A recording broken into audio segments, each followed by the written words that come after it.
মহাবিশ্বে গ্যালাক্সি আছে কতগুলা? 2,00,000 কোটি। এই 2,00,000 কোটি গ্যালাক্সির মধ্যে একটা গ্যালাক্সির নাম হলো মিল্কি ওয়ে, যেটা আমাদের গ্যালাক্সি।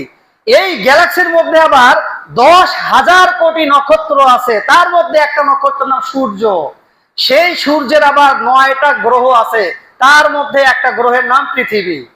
সেই পৃথিবীর 72 ভাগ হলো পানি, আর 28 ভাগ হলো শুকনা স্থল। এই 28 ভাগের মধ্যে বড় বড় দেশগুলো না, ছোট্ট একটা দেশ। সেই দেশের আবার সবচেয়ে অবহেলিত একটা বিভাগ রংপুর।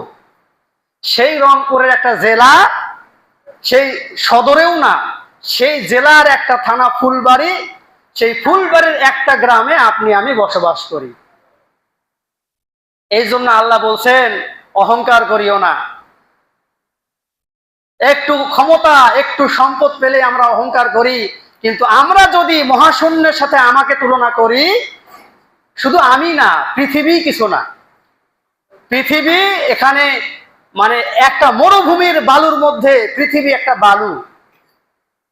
সেই পৃথিবীর একটা জেলার, একটা থানার, একটা গ্রামে আমি বাস করি। আপনার এই সামান্য ক্ষমতা আর সামান্য সম্পদ দিয়ে আপনার অহংকার করা মানায় না। এই জন্য আল্লাহ বলছেন যে তোমরা আকাশকে নিয়ে চিন্তা করো।